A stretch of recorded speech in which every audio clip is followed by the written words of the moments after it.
বিসমিল্লাহির রহমানির রহিম।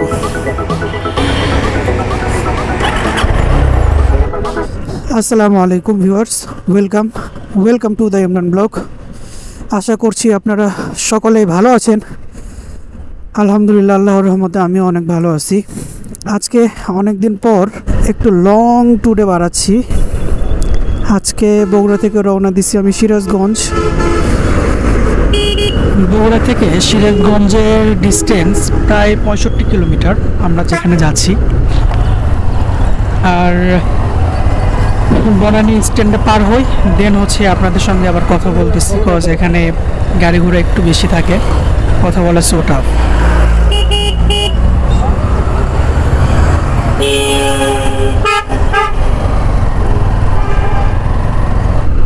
বগুড়া বনানী পার হইলাম। এইখান থেকে আমরা যাব সিরাজগঞ্জ। অফিসিয়াল একটা কাজ আছে এই কাজের জন্য, বাট পাশাপাশি আমাদের টার্গেট আছে কোনো একটা স্পট ভিজিট করা, একটু ঘোরাঘুরি করে আসব। এখন জানি না সেই সময় করতে পারবো কি না, দেখা যাক ইনশাল্লাহ। সো চলেন যাওয়া যাক, আর যেতে যেতে আপনাদের সঙ্গে কথা হবে ইনশাল্লাহ।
গাড়িতে তেল আছে, বাট সমস্যা হলো সামনে যে আর রিস্ক নিতে যাচ্ছি না, একটু তেল নিয়ে যাই এখান থেকে।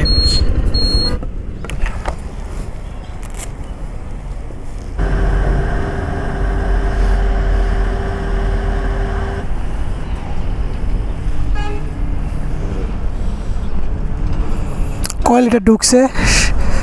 4.5।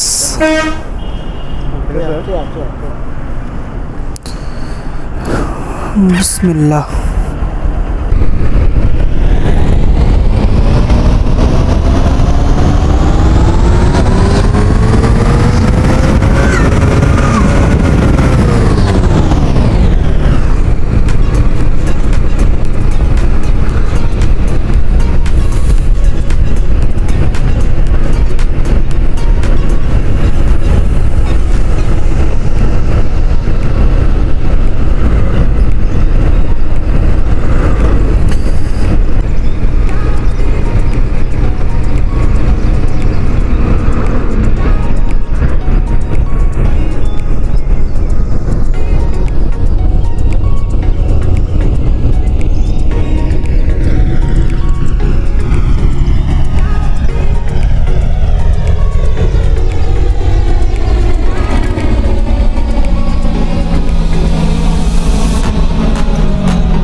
বগুড়াতে আলহামদুলিল্লাহ এই হাইওয়ে রোডে এখন বেশ ভালো কাজকাম চলতেছে, যদিও একটা জায়গায় কনস্ট্রাকশন চলা অবস্থায় চলাফেরা করতে খুব প্রবলেম, এটা হবেই, বাট আমরা এর সুফল পাবো ইনশাল্লাহ। প্রচুর কাজ চলতেছে হাইওয়েতে, এগুলো শেষ হলে আশা করি যে আমাদের ঢাকা চলাফেরাটা অনেক ইজি হবে।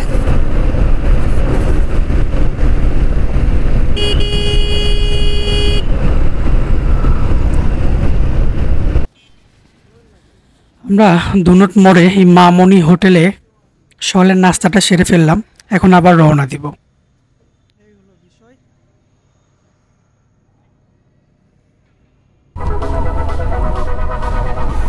আচ্ছা, আমরা এখন যে রোডে যাচ্ছি এটা হলো ঢাকা রংপুর হাইওয়ে। তো আপনারা আসলে ভিডিওতে কতটুকু বুঝতে পারতেছেন আমি জানি না, বাট এই রোডে যারা আপনারা চলাফেরা করছেন তারা খুব ভালোভাবে জানেন যে আসলে এই রোডটার কি পরিমাণ বাজে অবস্থা। একটা হাইওয়ে রোড কিভাবে এত বাজে অবস্থা হইতে পারে, এইটার কন্ট্রাক্টর কে ছিল, ইঞ্জিনিয়ার কে ছিল, রাস্তার প্রায় ম্যাক্সিমাম জায়গায় আপনার ডেবে গেছে, মানে 2 চাকার গাড়িগুলো যাওয়া সো টাফ। একটা দুর্ঘটনা হইতে সময় লাগবে না আসলে, গাড়ি যে পরিমাণে মানে বাঁকা তেরা লাফালাফি করতেছে। তো আমার মনে হয় আসলে মানে আমরা একেবারে দুর্নীতিগ্রস্ত, মানে এমন কোনো জায়গা নাই যেখানে আমাদের দুর্নীতি হয় না। প্রত্যেকটা সেক্টরে আপনি চিন্তা করতে পারেন, এই যে এলজিইডির যে ইঞ্জিনিয়ারগুলো আছে তারা প্রতি মাসে কত টাকা তাদেরকে স্যালারি দিতে হয়, তারা এগুলো কিভাবে কি দেখাশোনা করে, তারা কিভাবে কন্ট্রাক্টরদের কাজ বুঝে নেয়, আর কন্ট্রাক্টর কিভাবে কি কাজ করে, মানে আসলে ভাষা নাই, আসলে এই কথাটা বলার আর ভাষা নাই যে এতগুলা মানুষ এইগুলার সঙ্গে জড়িত, বাট তারপরেও কি অবস্থা দেখেন, কোনো জবাবদাহিতা নাই। এই যে রাস্তা যে করছে, সেই ইঞ্জিনিয়ার কীভাবে রাস্তাটা বুঝে নিল, কি পরামর্শ দিয়ে রাস্তাটা করলো যে রাস্তার এই অবস্থা, আর এই কন্ট্রাক্টর কিভাবে পুরো টাকা নিয়ে চলে গেল এই রাস্তা করার পরে। মানে আসলে আচ্ছা চলে গেছে গেছে, এখন যে এইটা নিয়ে কেউ কথা বলবে, এইটা নিয়ে যে কেউ ধরবে, এই মানুষটাও মনে হয় আসলে নাই। মানে এত বাজে অবস্থা আমাদের সিস্টেমগুলোর। যাই হোক, এইগুলা নিয়ে আমার আসলে কথা বলা ঠিক না, বাট যেহেতু রোডে যাচ্ছি মানে কষ্ট হচ্ছে, এই জন্য আসলে কথাগুলো বলা, নিজেকে খুব একটা সেফ মনে হচ্ছে না এই রোডগুলো, এই জন্য আসলে কথাগুলো বলা।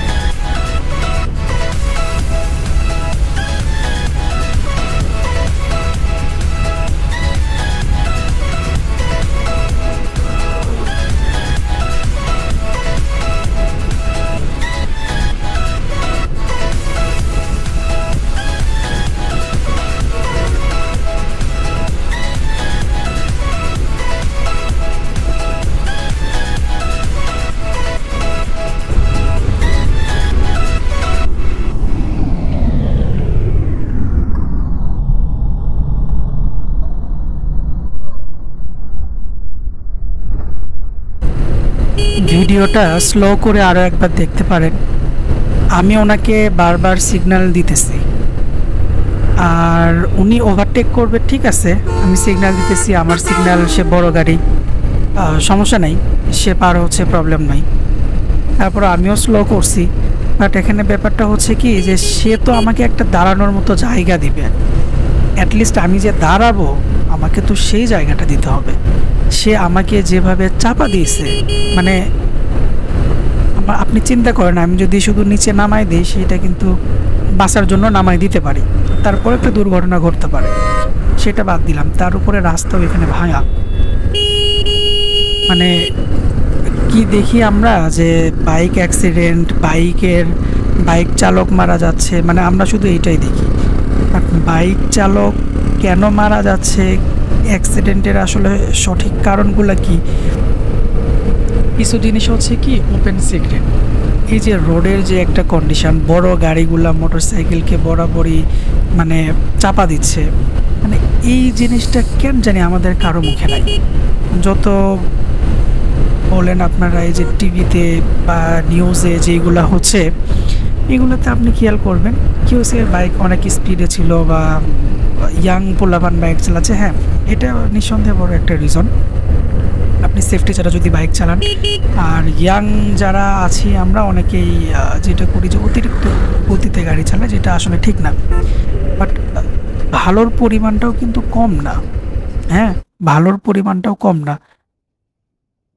যেটা হয় যে এই ট্রাকগুলা মানে এই মোটর সাইকেল বা ছোট গাড়িকে আসলে মনে করে না যে এটা কোনো গাড়ি।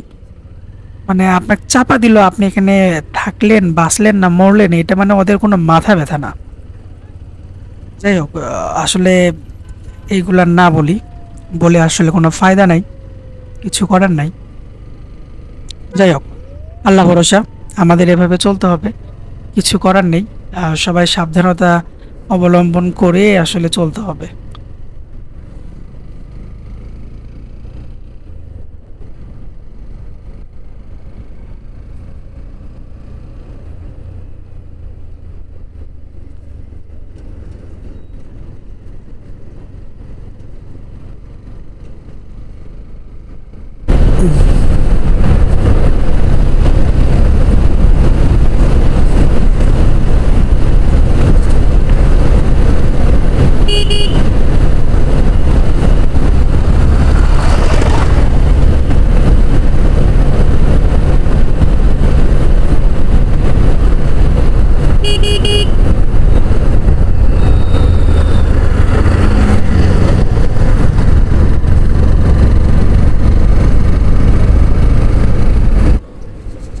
অন্য একটা রেস্টুরেন্ট দেখতেছি, মেবি ভালো হবে আশা করতেছি।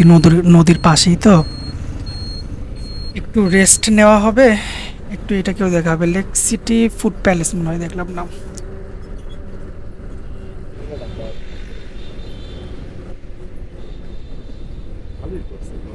হুম,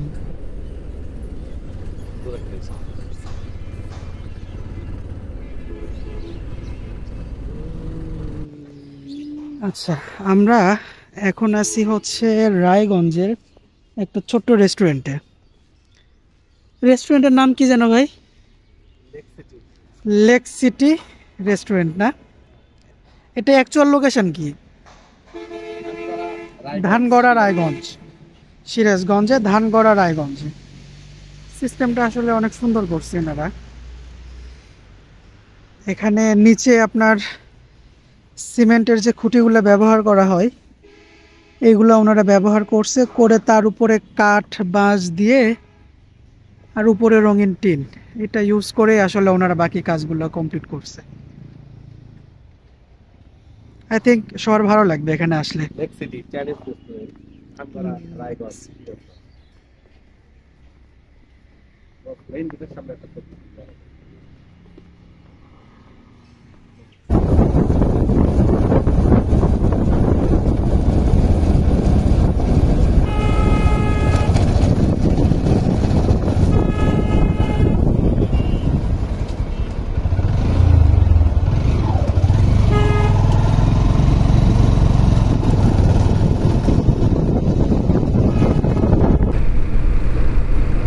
আমাদের অফিসিয়াল কাজ কাম শেষ, আমাদের হাতে কিছু সময় আছে, তা আমরা চলে আসছি সিরাজগঞ্জ ক্রসবার 3-এ।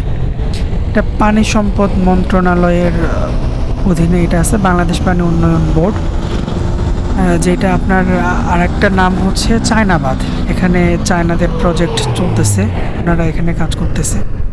তো চলেন আমরা একটু ভিতরে যাই, যে বাকি জায়গাগুলো একটু দেখি।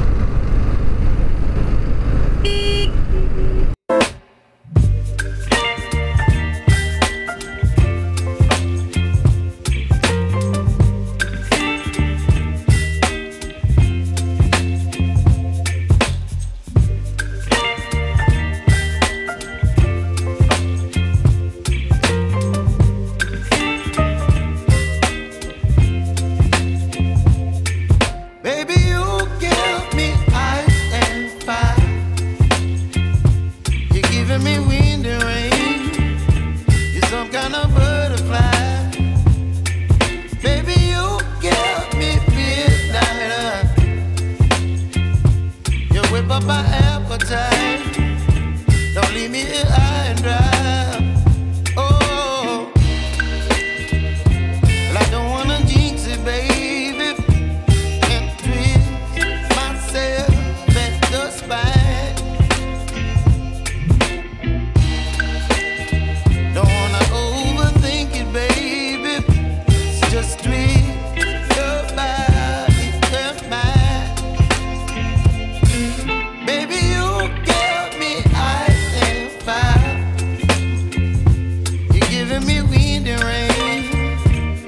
some kind of butterfly.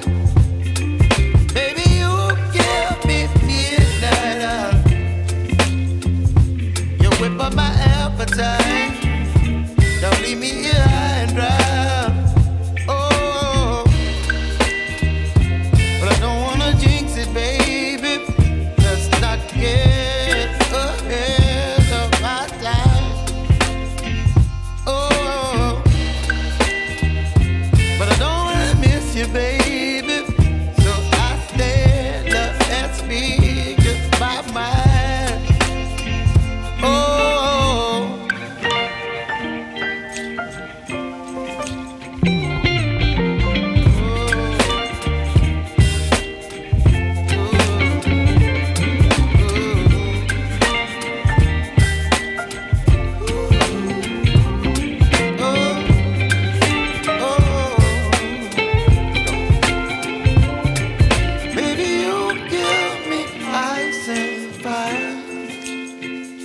You're chilling wind and rain. You're some kind of butterfly. Baby, you give me midnight. You whip up my appetite. Don't leave me here high and dry. Baby, you give me ice and fire. You're channeling wind and rain. You're some kind of butterfly.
অবশ্যই অবশ্যই